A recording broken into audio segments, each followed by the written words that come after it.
Bienvenidos. Vamos a abordar el primer tema de nuestro curso, el cual se llama energía de deformación. Vamos a ver de qué se trata. Primero vamos a definir qué es la ley de la conservación de la energía. Nosotros sabemos de nuestras clases de física, de ciencias básicas, que hay una ley de la conservación de la energía. Vamos a ver de qué se trata el trabajo externo e interno. Aquí, como verán, pues tenemos la ecuación. Tenemos el trabajo externo es igual al trabajo interno más la energía cinética. Trabajo externo, trabajo interno y la energía cinética, ¿no? Bien, pero vamos a ver una situación especial aquí. Nosotros sabemos que las estructuras son estáticas. Quiere decir que como tenemos desplazamientos muy pequeños, en relación al tamaño de la estructura, para seguirla considerando como un cuerpo rígido, pues la energía cinética es completamente inexistente. Entonces la energía cinética va a ser igual a cero. Entonces, cuando nosotros estamos tratando con cuerpos rígidos, con estructuras estáticas, pues nosotros nos vamos a simplificar la ley de la conservación de energía como el trabajo externo es igual al trabajo interno. Pero en la ingeniería estructural, el trabajo interno también se conoce como energía de deformación. Aquí lo podrán ustedes ver. El WI simplemente lo sustituimos por un W grande, ¿no? Así tal como lo están viendo. Trabajo externo es igual a la energía de deformación. Dicho de una manera más apropiada dentro del contexto de la ingeniería estructural. Pero vamos a ver ahora cómo funciona el trabajo externo. Vamos a ver el ejemplo de una carga P que está aplicada como una carga concentrada lateral a un marco. Aquí, como verán, aquí está. ¿Qué es lo que pasa? Como ustedes podrán ver, aquí las líneas grises nos están indicando dónde estaba ubicado antes el marco, cuál era la forma original del marco. Una vez que se aplica la carga con suficiente magnitud, pues vamos a hacer que el marco se deforme y vamos a ver que este nudo se va a desplazar una cierta distancia.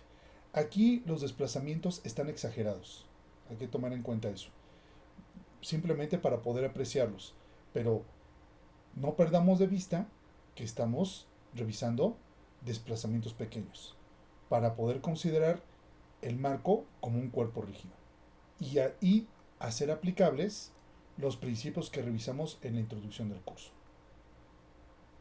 Bien, pues aquí nosotros pues vamos a tener este desplazamiento lateral. ¿Estamos de acuerdo? Lo estamos llamando delta X. Y el trabajo que va a desarrollar la carga P va a ser al desplazar el nudo que tiene el marco, esta distancia que se va a denominar como delta X. Y con eso estamos indicando que este es el trabajo externo. Se ha realizado un trabajo externo con la carga y el desplazamiento que tenemos en el punto en donde se está aplicando la carga. Y de esta manera queda definido el trabajo, solamente con este desplazamiento. Es evidente que en la estructura no nada más existe este desplazamiento, sino para que este desplazamiento tienen que ocurrir otros desplazamientos que ocurren de manera simultánea. Y estos son los giros y tal vez aquí otro desplazamiento que tenemos en este punto, en este nudo. Tenemos el desplazamiento horizontal debido al apoyo deslizable. Pero esto no hace trabajo con P.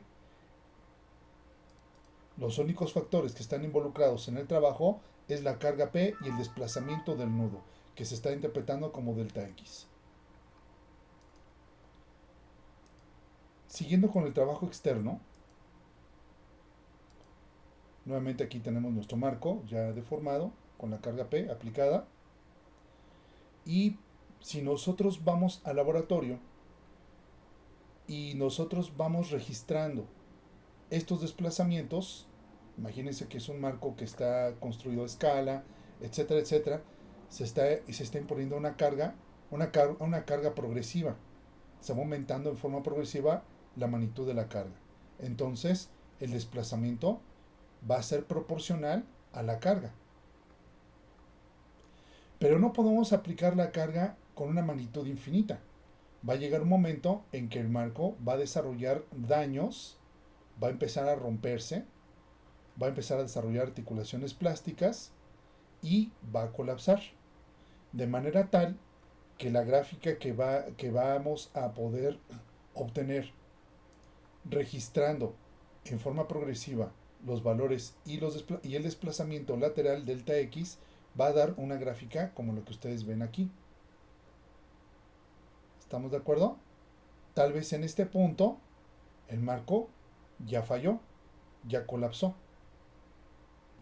Tenemos que en la curva tenemos un comportamiento lineal y una vez que empiezan a producirse daños en la estructura, pues la relación que tenemos entre carga y desplazamiento pues ya no va a ser lineal, va a tener una curva hasta que el marco o la estructura finalmente colapsa. Pero recordemos, nosotros vamos a utilizar los principios que mencionamos en los videos anteriores. ¿Cuáles son? El principio de transmisibilidad, el cual requiere que estemos tratando con un cuerpo rígido o desplazamientos pequeños. Y el principio de superposición. ¿Estamos de acuerdo? Que la respuesta total que vaya a tener alguna estructura va a ser igual a la suma de los efectos parciales individuales de cada uno de los componentes de la condición de carga. Y para aplicar esos principios, necesariamente la estructura debe tener un comportamiento elástico lineal. Entonces, por el momento vamos a dejar esto. En los alcances de nuestro curso nos vamos a preocupar de aplicar esos principios. Entonces, lo que nos interesa es el rango elástico lineal de la estructura, tal como ustedes están observando aquí. Este análisis no se limita únicamente a un análisis elástico lineal, sí se puede hacer un análisis inelástico, pero digamos, esos tópicos son de otras materias, de orden superior, en el análisis estructural. Pero por lo pronto, vamos a ocuparnos de esta parte. Tenemos bastante con qué divertirnos considerando esta condición. Bueno, ya concentrándonos en esta parte elástica lineal, pues nosotros podemos sacar la diferencial de delta y poder integrar el área bajo la curva. Aquí la característica principal es que, suponiendo que aquí estamos tomando este punto como si fuera la resistencia máxima para un comportamiento elástico, pues tenemos aquí un triángulo, ¿verdad? Si nosotros lo ponemos ahora como en términos de ecuaciones, pues vamos a tener nosotros lo siguiente. Tenemos que el trabajo externo va a ser igual a P por diferencial de delta. ¿Estamos de acuerdo? Obteniendo una integral, pues es simple. P lo vamos a obtener como la relación proporcional entre delta y P, que es la pendiente de la curva. En este caso, nos estamos refiriendo a la rigidez. Entonces, K por delta nos va a dar igual a P. Integrando nos va a dar un medio de K por delta al cuadrado.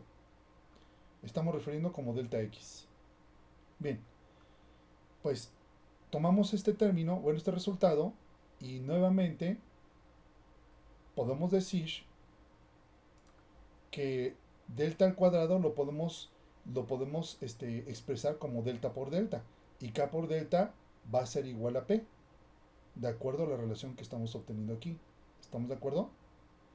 Entonces, el trabajo que desarrolla en forma directa la carga P, la carga aplicada sobre el marco, que es el trabajo externo, va a estar expresado con esta formulita. W es un medio de P por delta, ¿no? Y recordemos que esto lo estamos obteniendo sobre el rango elástico de comportamiento de nuestra estructura. Bueno, ustedes se podrán preguntar, bueno, ¿y qué pasa con la demás energía que está aquí? Que es la energía que podría utilizarse, o más bien nos demuestra que la estructura tiene una capacidad adicional. Sí, definitivamente, tiene una capacidad adicional, pero esta condición que vemos que tiene un comportamiento inelástico, sí tiene aplicación. Tiene aplicación cuando estamos hablando de la seguridad de estructuras, de la seguridad contra colapso de las estructuras. Y esta parte de la curva se utiliza cuando tenemos sobrecargas en la estructura. ¿Recuerdan cuando vimos las combinaciones de carga? ¿Recuerdan cuando vimos que en algunas combinaciones estaba multiplicado por 1.4, por 1.1, etcétera, etcétera, ¿no? Pues a eso nos estamos refiriendo. Que si la estructura está sometida a cargas extraordinarias, más allá de la que nosotros podemos considerar dentro de un rango que nosotros hayamos estimado, o sea, que tengamos condiciones extraordinarias, pues vamos a tener la reserva de la estructura para hacer frente a esas condiciones. Claro está, pues va a haber daños en la estructura, tal como ha sucedido en los edificios cuando han estado sometidos a sismos. Y esta es la reserva que nosotros vamos a utilizar en las estructuras. Ya compete a otra clase de análisis ver qué tanto se usa esta parte, esta área que por el momento nosotros no estamos considerando en nuestro análisis de este presente curso. Esto compete a el diseño por desempeño de las estructuras, que es una condición, o más bien una modalidad de diseño que se está exigiendo ya actualmente en las nuevas edificaciones. Y bueno, aquí pequé un poquito de meticuloso, ¿no? Con señalar esta parte del rango elástico. En la realidad, en estas curvas son un poquito más amplias, ¿no? Tenemos una meseta, luego tenemos una bajada y por aquí anda la falla. Pero bueno, estamos tomando una curva que es general. Pero digamos, en términos así típicos, pues estaríamos tomando el rango elástico en este tramo y trazar, digamos, una recta secante que nos podría proporcionar pues el rango elástico que nosotros vamos a considerar aquí en nuestra estructura. Pero bueno, miren, el concepto se entiende, ¿no? Aunque hayamos tomado estrictamente esta parte que es elástica lineal, pero es exactamente el mismo concepto si nosotros tomamos estrictamente este tramo o bien una secante, con un porcentaje de desviación a lo mucho de un 2%, por decirlo de alguna manera, pero en fin. Una pregunta que podría surgir aquí es que, ¿qué pasa cuando tenemos varias cargas aplicadas sobre la estructura? ¿Qué pasa con el trabajo externo? Pues en ese caso, el trabajo se vuelve una sumatoria de todas las cargas. Cada una solamente hace trabajo con el desplazamiento que va en la misma dirección de esa carga, ¿no? Por ejemplo, aquí P, pues tenemos con delta aquí. Si tuviéramos una carga puntual aquí aplicada en la parte del cabezal, pues tendremos que tomar el nudo y la flecha, ¿no?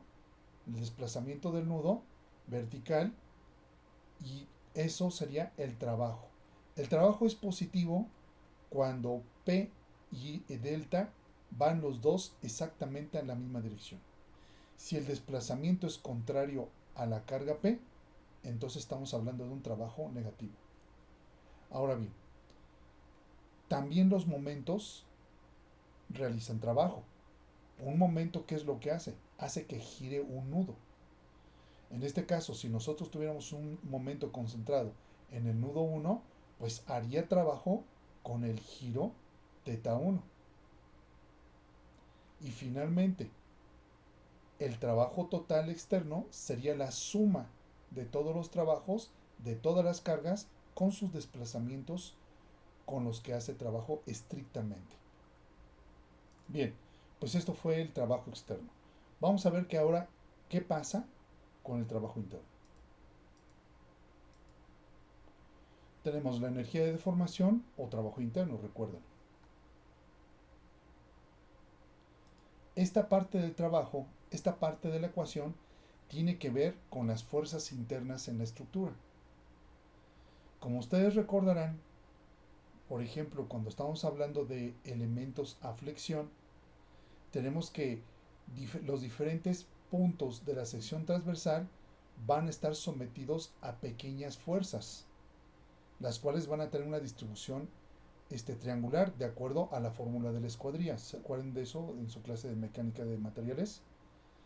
Entonces, nosotros tendremos que verlo al nivel de esfuerzos, al nivel de un cubo unitario. Vamos a verlo. Miren, aquí tenemos este cubo unitario, el cual está sometido a un juego de esfuerzos. Recordemos que estos esfuerzos fueron inducidos por las fuerzas que porta el elemento estructural. Si es flexión, si es cortante, si es torsión o una combinación de todos. Aquí estamos demostrando la condición general de esfuerzos de un cubo unitario de material, el cual está sometido a este juego de esfuerzos, tratando de bosquejar pues una condición general, completamente general. Cada uno de estos esfuerzos multiplicados por el área de la cara que le corresponde, pues produciría una fuerza. Y estos esfuerzos y estas fuerzas harían que el cubo se deformase. Entonces, esa fuerza por la deformación que va a tener el cubo, pues va a causar un trabajo interno, una energía de deformación. Vamos a ocuparnos nada más uno de ellos. Teniendo uno de estos es suficiente para obtener todos los demás. Miren, por ejemplo, vamos a ocuparnos del esfuerzo delta X, el cual es normal a esta cara, a la cara que ustedes estoy señalando aquí. Aquí lo tenemos. Si nosotros multiplicamos este esfuerzo por el área, ¿estamos de acuerdo? Vamos a tener una fuerza. Nosotros sabemos que el cubo se puede deformar en forma unitaria, un delta X, pero multiplicado por diferencial de X, pues vamos a nosotros a obtener el desplazamiento, de manera tal que a multiplicar la fuerza por el desplazamiento, pues vamos a tener un trabajo. Pero recordemos, es un trabajo interno, es energía de deformación. Vamos a señalarlo. Aquí está la fuerza y aquí está el desplazamiento. Pero si nosotros reacomodamos esto, si nosotros multiplicamos dx por dy y por dz, dx por dy, área de la base, por la altura, ¿qué vamos a obtener? Pues un volumen. Y en este caso, como estamos hablando de un cubo diferencial, vamos a obtener una diferencial del volumen, que sustituyendo vamos a obtener, rearreglando la ecuación de la energía de deformación, de la diferencial de energía de deformación, vamos a obtener que es delta x por epsilon x. Recordemos que epsilon x es la deformación unitaria en la dirección, en esta dirección, y por la diferencial del volumen. Si nosotros pasamos dividiendo ahora la diferencial del volumen, vamos a tener que la derivada de u nos va a dar esto. ¿Estamos de acuerdo? Que no es otra cosa que el producto de una integración de sigma x por la diferencial de epsilon x.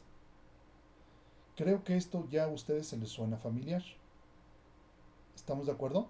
De hecho, estos dos parámetros, estos dos factores, los obtuvieron en sus experimentos de su clase de mecánica de materiales.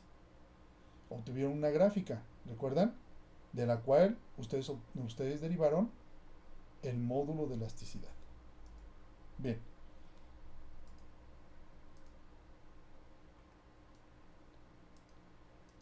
Aquí la pueden ver, miren. Esa es la gráfica. Y estamos hablando de un material X, no estamos hablando ni de acero, puede ser concreto, lo que ustedes quieran, pero es un material, cualquiera, es una curva cualquiera. ¿Estamos de acuerdo? Sucede que en esa curva que ustedes obtuvieron en el laboratorio, en el rango elástico, la pendiente en el rango elástico correspondía al modo de elasticidad. Aquí estamos tomando en cuenta nuevamente pues toda la curva. Imaginemos que esta es la curva que tiene este material, que a lo mejor es un material frágil, aquí se rompe, punto. Tuvo un comportamiento inelástico, un tramo de un comportamiento inelástico, como ustedes ven, como ustedes pueden observar. Entonces, aquí la ecuación que nosotros obtuvimos en la lámina anterior, aquí la tenemos nuevamente, y aquí estamos señalando este rectángulo, ¿no? Que ustedes están viendo aquí. A esto nosotros, el área bajo la curva, la estamos denominando como densidad de la energía de deformación. Pero como siempre, si nosotros estamos cuidando que la estructura esté dentro del rango elástico para poder aplicar los principios de transmisibilidad y superposición, ¿estamos de acuerdo? Pues tenemos que ser congruentes también aquí. Vamos a tomar la parte elástica lineal también del material.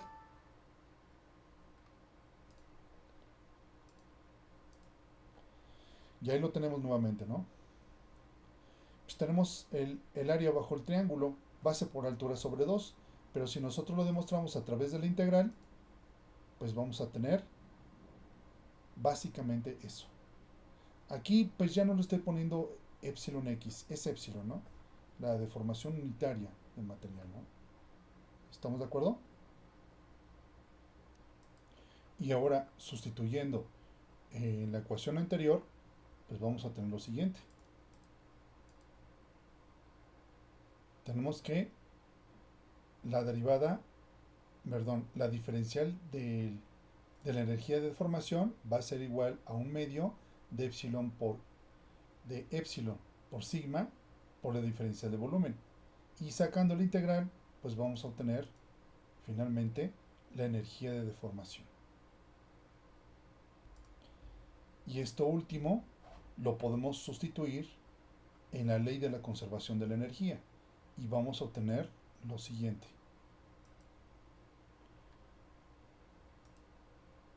Tenemos nuevamente aquí nuestro marco deformado y aquí nosotros vamos a obtener la ecuación de la energía de deformación. Bueno, y expresado de la mejor manera, pues ya lo tenemos. Ustedes se preguntarán, bueno, ¿y por qué no eliminamos los medios? Vamos a dejarlo así por el momento. Ustedes van a ver por qué. Entonces, pero esta es la ecuación general para poder aplicar, para poder evaluar la energía en las estructuras. Y con esta ecuación se pueden derivar absolutamente todo lo que sigue para realizar el análisis de estructuras isostáticas e hiperestáticas por el método de las flexibilidades y después también por el método de las rigideces. Bueno, vamos a ver ahora cómo podemos evaluar la energía de deformación. Vamos a enfocarnos en este término. ¿Cómo podemos evaluar la energía de deformación, por ejemplo, para elementos que están sometidos a fuerza axial, como por ejemplo los elementos de armadura? Como ustedes ya saben, los elementos de armadura suelen ser elementos de fuerza axial, siempre y cuando se cumplan las siguientes condiciones. Y estas son que los elementos deben ser rectos y esbeltos.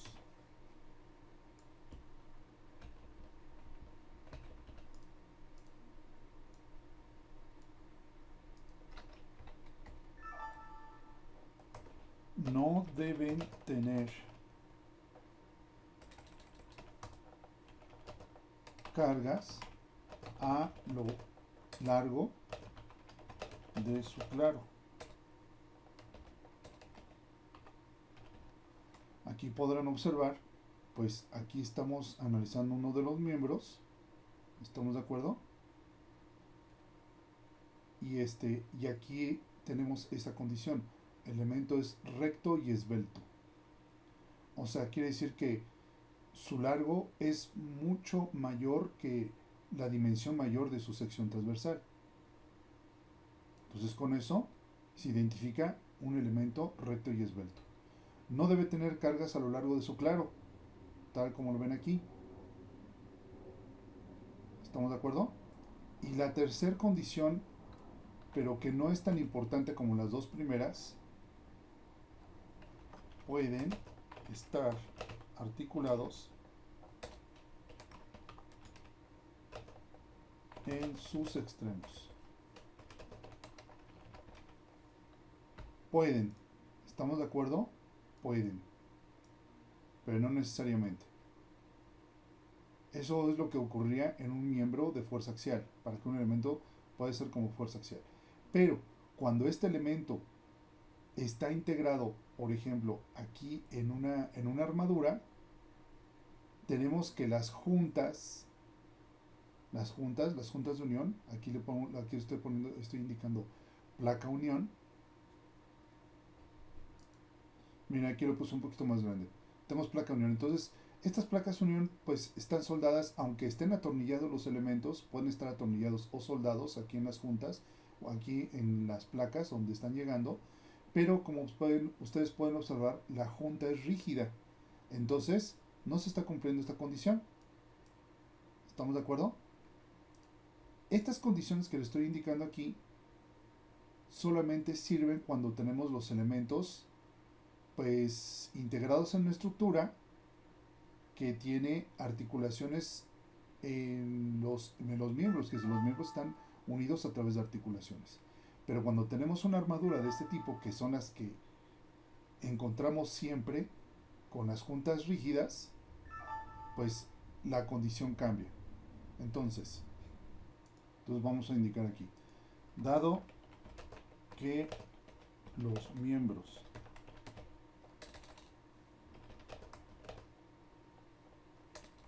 que componen la armadura no pueden tener cargas sobre sus claros. Me estoy refiriendo al claro, me estoy refiriendo al cuerpo, ¿no?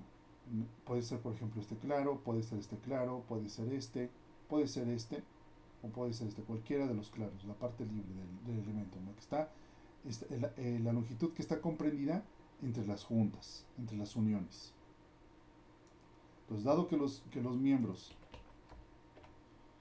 que componen la armadura no pueden tener cargas sobre sus claros, entonces las cargas deben estar aplicadas sobre los nudos de la armadura.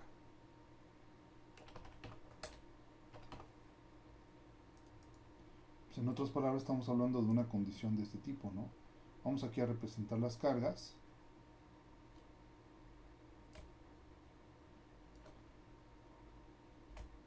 ¿Estamos de acuerdo? También pueden ser horizontales, pero deben estar aplicadas forzosamente. Puede estar también pues, con algún desviaje, con alguna inclinación, pero siempre y cuando pues estén aplicadas sobre los nudos. ¿Estamos de acuerdo? Vamos a poner otra aquí, vamos a poner otra acá y vamos a poner una aquí que esté inclinada, ¿no? No importa, ahí está. ¿Estamos de acuerdo? Entonces con eso nosotros estamos garantizando que los elementos que componen la armadura están trabajando a fuerza axial, la mayor parte. Finalmente sí van a transmitir otras fuerzas, pues cortante, momento flexionante, dado que las juntas pues van a ser rígidas, pero la magnitud de las fuerzas, de dichas fuerzas, de estas otras fuerzas componentes, comparadas con la magnitud de la fuerza axial, la verdad son muy menores. Vamos a ver esto más adelante. Como ustedes podrán ver, la, la, mayor, la mayor parte de la energía que almacena la estructura va a ser por fuerza axial. Las otras pues van a tener una participación, pero van a ser una participación muy pequeña, menos del 2% o menos del 1%. Son cuestiones muy pequeñas, ¿no? Y se pueden despreciar. Pero vamos a ver más adelante cómo se evaluó eso. Entonces, miren, del término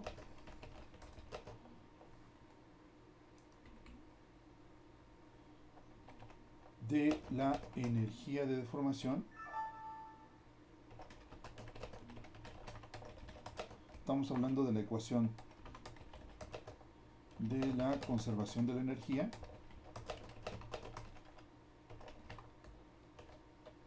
Tenemos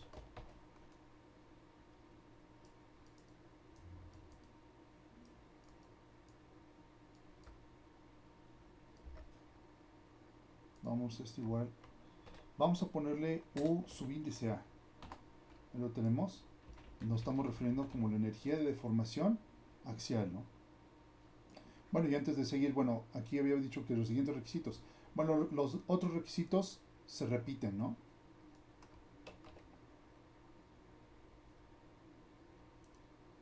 Más bien este es el que faltaría, ¿no?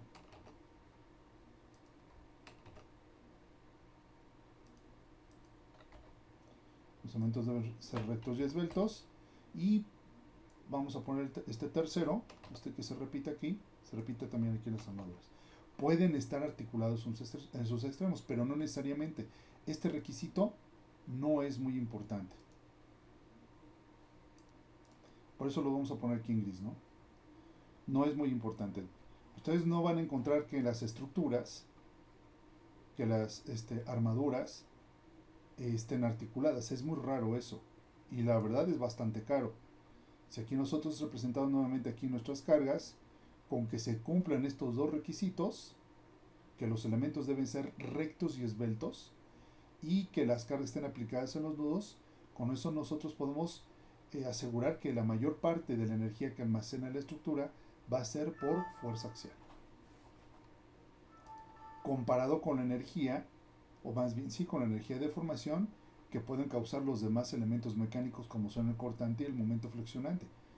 Repito, las armaduras reales, conjuntas rígidas, que son la gran mayoría o son el 99% de las armaduras, pues efectivamente sí están almacenando energía, o bien la componente principal de energía, dadas estas condiciones, sería la axial, y las otras componentes de cortante y momento flexionante sí existen, no son cero, pero son muy pequeñas comparadas con la energía que está almacenando por fuerza axial.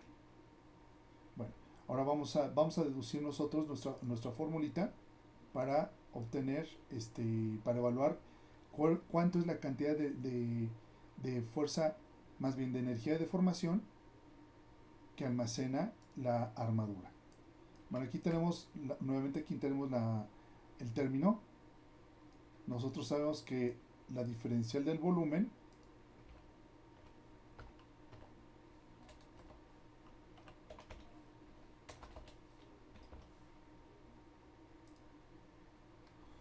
va a ser igual a la longitud, perdón, va a ser igual a la diferencial de X por la diferencial del área. Y dado que el área es constante,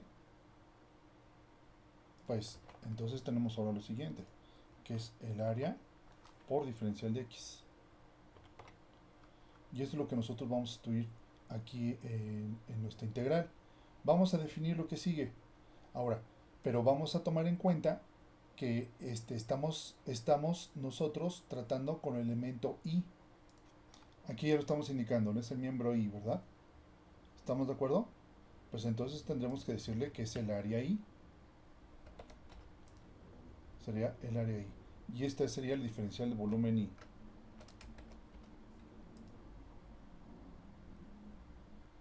Vamos a definir los demás factores que intervienen aquí en la integral. Sigma, vamos a poner sigma i, sería igual a la fuerza Fi entre el área AI. ¿Están de acuerdo conmigo? Y bueno, nos falta evaluar la deformación unitaria.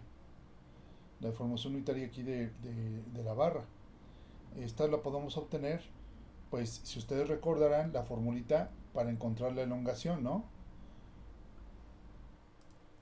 Sabemos que epsilon va a ser igual a la elongación de la barra I entre la longitud LI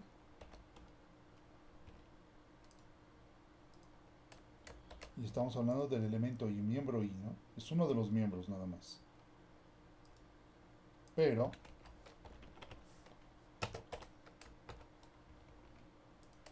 sigma I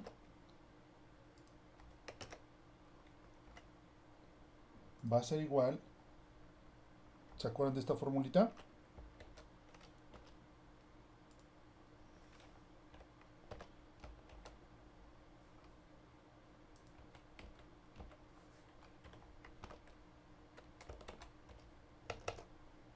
Entre AI y por I. Pues el modo de elasticidad vamos a considerar que toda la armadura está hecho del mismo material. Sería raro encontrar una cosa contraria, ¿no? ¿Sí estamos de acuerdo? Pero si nosotros dividimos entre LI, esta expresión la dividimos entre LI, entonces los LI se cancelan, ¿verdad? Este se cancela con este. ¿Estamos de acuerdo?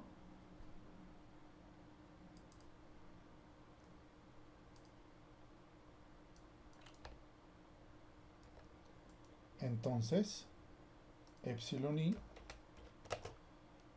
sería igual a Fi entre AI y por E, ¿verdad? Es lo que nosotros indicamos, es lo que nosotros obtenemos a partir de que se hayan cancelado estos L's, ¿no? Recuerden que estamos dividiendo delta I entre LI. ¿Estamos de acuerdo? Se cancela esto, tal como estoy indicando ahí. Entonces, dado esto, pues vamos a sustituir aquí en energía de deformación.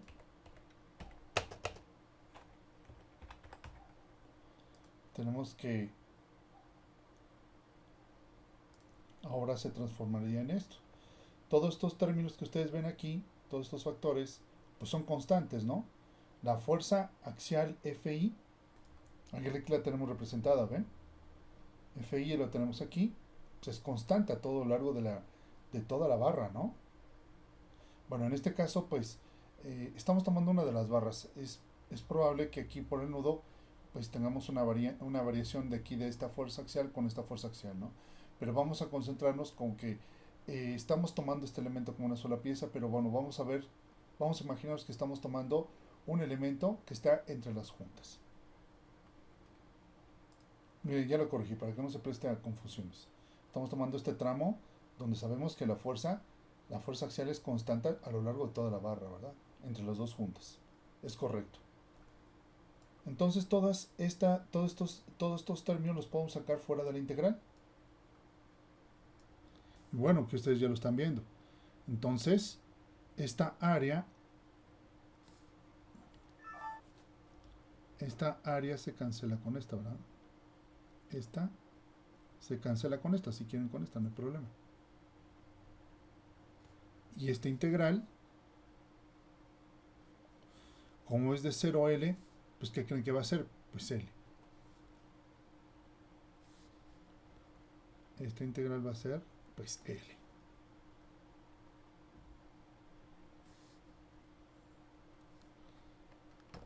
L, ¿verdad? Y ahí lo tenemos. Entonces, UA del elemento I, la energía de formación de un solo elemento, va a ser igual a 1/2 por Fi al cuadrado por Li entre AI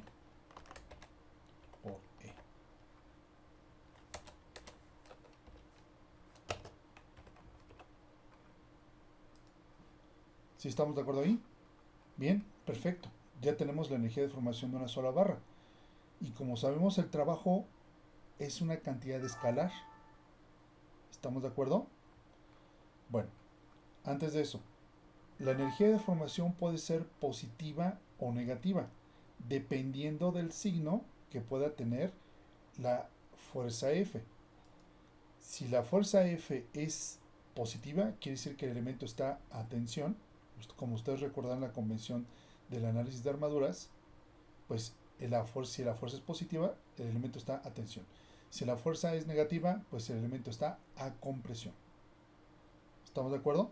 Entonces, de igual manera, la energía de deformación va a ser positiva si estamos hablando de fuerzas de tensión, y vamos a hablar de energía de deformación negativa cuando estemos hablando de fuerzas de compresión. Y bueno, pues obviamente, al estar sometida la estructura a una condición de carga, pues todos los elementos van a trabajar, van a estar transmitiendo cargas de tensión y compresión.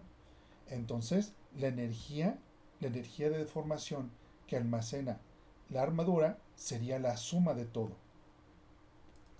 Aquí vamos a poner la nota, ¿no? Para la energía de deformación de un solo miembro.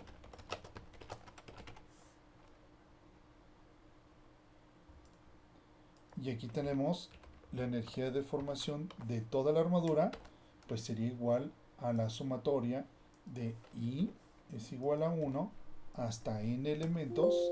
Pues ¿de quién creen? Bueno, vamos a multiplicarlo por un medio para sacarlo fuera, pues de lo que tenemos aquí. Y esta es la expresión, para evaluar la energía de deformación de la estructura completa.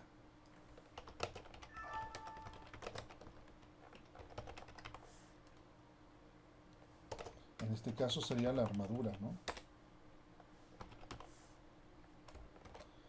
Siempre y cuando se cumpla con las condiciones que estamos indicando acá arriba, ¿no? Mucho cuidado con eso. Puede ocurrir que las cargas no estén aplicadas en los nudos, tal como lo indicamos anteriormente, ¿no? Le habíamos indicado una carga aquí. Bueno, vamos a ponerla si quieren a un ángulo diferente para que no quede, vamos a dibujarlo, me salió muy burdo. Están aplicándose las cargas, pero sobre los nudos. ¿Estamos de acuerdo?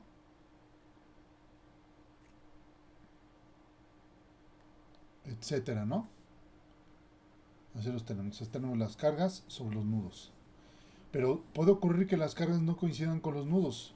Si las cargas están aplicadas fuera de los nudos, pues lo que va a pasar es que los demás fuerzas que pueden transmitir los elementos debido a las juntas rígidas, o sea, cortantes y momentos flexionantes, van a aumentar. Entonces, la energía de deformación que puede almacenar por fuerza axial va a disminuir, y esa que no se almacena por fuerza axial, esa energía que no se almacena por fuerza axial se va a pasar a las demás fuerzas, a los demás componentes de fuerza que están transmitiendo los elementos estructurales. Pero si esos elementos estructurales no fueron calculados para poder almacenar esas energías, pues ¿quién creen que va a pasar? Pues va a fallar. Entonces, las armaduras no estrictamente tienen que ser destinadas para que solamente soporten fuerzas en los nudos. Puede ocurrir que estén fuera. Inclusive las armaduras no necesariamente se tienen que usar de esa manera. Pueden soportar, por ejemplo, una carga uniformemente distribuida a lo largo de la cuerda superior o la cuerda inferior, no importa. Aquí estoy indicando la cuerda superior, que es esto. La cuerda inferior, que es esta. Puede estar soportando una carga uniformemente distribuida por alguna razón, está bien. Nada más que, en esos casos, los elementos estructurales, en este caso las barras, no pueden ser diseñadas únicamente nada más para soportar fuerza axial. Se tienen que dimensionar para poder portar las demás cargas, cortante y momento flexionante. Entonces los elementos tendrían que ser más robustos, más pesados que los que se usarían para nada más soportar fuerza axial. Entonces las armaduras tienen esa característica,